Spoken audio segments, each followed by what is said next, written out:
All right, so Rawlings has released their Gold Glove finalists for the 2024 season, and you can see all the names here. And what you will not see here are any Padres on the National League finalists list here. Pitchers, they do it, obviously, they do it for the other positions.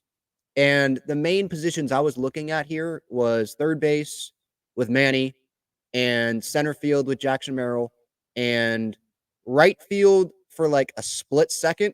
But then it was like, well, Tatis was out for so long, that wasn't going to happen.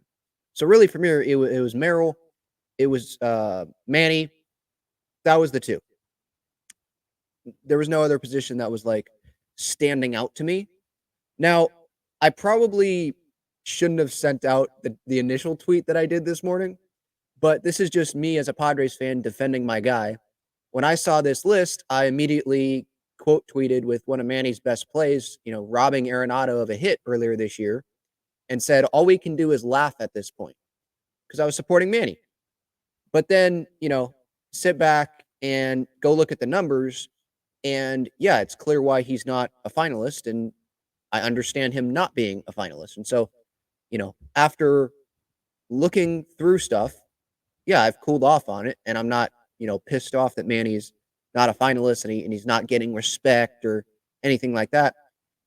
Still, though, when you zoom back and you look at the grand picture, the big picture here, for Manny Machado to not have won a Gold Glove with the Padres yet, and this is now what, 5 years that he's been a Padre, that just feels weird to me. I know Nolan Arenado is a very good third baseman, but that hasn't been the case every year with Manny Machado in a Padres uniform. And I know that there's other guys like Ryan McMahon in the National League that have been good defensively at third base. But like Manny Machado, he's probably going to go down as one of the best third basemen of all time and one of the best defensive third basemen, in my opinion, of all time. So he has 2 Gold Gloves with Baltimore, but to have none with the Padres, it just feels weird to me. Hopefully he will get at least one with the Padres by his time is up, and he obviously has a lot more years left. This year, though, if we're talking about this year, I understand it.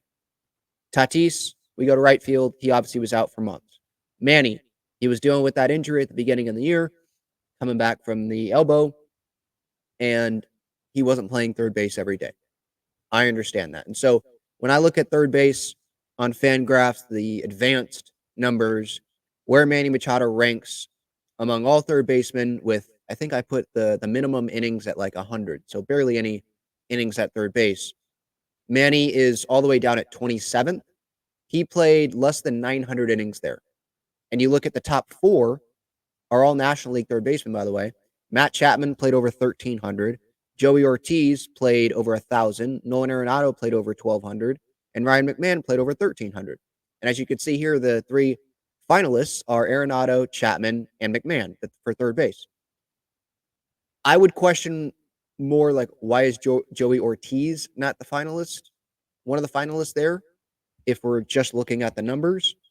But yeah, those third basemen, of course, yes, they deserve it over Manny. For me, my frustration is just that it just feels weird. Again, it just feels weird that he has not won a Gold Glove with the Padres. And there's some years where it just feels weird that he's not a finalist for it. This year, I understand it.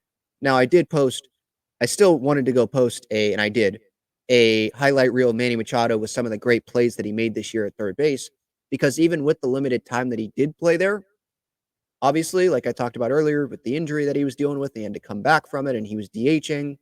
So I understand him not being a finalist, but the amount of great plays that he still made that very few third basemen in baseball would be able to make, it's amazing. And I just, again, my initial reaction was just to support my guy.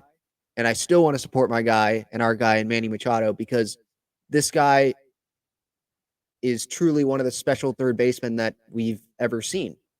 And he is so talented. And I just hope one day that he is able to take home a Gold Glove. So that's what I've got there with Manny at third base. Jackson Merrill, if you go look at the numbers there on Fangraphs and you look at center field, let's see, the finalists in center field here, Blake Perkins of the Brewers, Brenton Doyle of the Rockies, and Jacob Young of the Nats. So not big names there, but if you go look at the numbers, Jacob Young is up there. Brenton Doyle is up there. They played over 1,200 innings there in center field. Merrill has played more than that. He played over 1,300. Perkins, by the way, he played almost 960 innings. Merrill, a lot of innings, obviously, didn't go on the IL, but when you do still look at the numbers and you look at outs above average, he's at 11, which is more, by the way, than Blake Perkins. But there's guys that are at 15. There's guys that are at 16 and 20, like Jacob Young with the Nats in center. You look at the defensive WAR on the far right. If you go to Fangraphs and look at the leaderboard, there's guys at 14.1, Pete Kerr Armstrong, 13.3, Jacob Young, Brenton Doyle's at 12.4.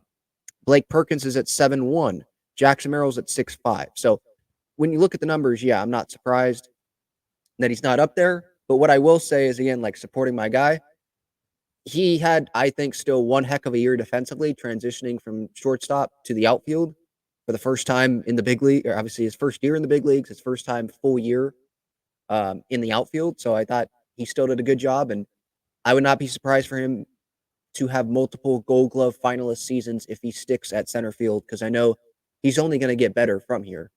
And then with Tatis and Wright, obviously, it's not really a discussion because of how long he was out. And looking at the numbers, over 800 innings there. The outs above average, it says, was negative. Or excuse me, sorry, that's the wrong stat. Outs above average, let's see. Yeah, I'm right. Negative 1 outs above average. Negative 1.1 defensive WAR, I believe. So, yeah, wasn't that great. The numbers say it wasn't that great of a defensive year. But still, I'll still take Tatis in right field with the arm that he has. And he robbed that homer earlier this year, I think, in Seattle. I mean, when he was healthy the year before, what did he do? He went and won platinum. So his injury this year, obviously, it affected him on defense, clearly. So I'm not like sitting here worried about Tatis defensively in the future. And again, looking back, Gold Glove, Padres shutout, finalist wise. Kim obviously got hurt, wasn't going to be in there. Bogarts wasn't going to be in there. No one's going to be in there this year, considering the circumstances.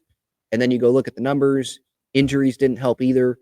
So when I calm down and I look back at it, take a bigger view, a bigger look, at the rest of the league, not just me focused on the Padres. I understand it. I still wanted to give love, though, to Manny, to Merrill, Tatis, guys that for me stood out defensively this year. If there's someone that stood out that I'm not thinking about, then feel free to put it in there. But yeah, I mean, we're still really, really lucky to have Manny as our third baseman, no doubt.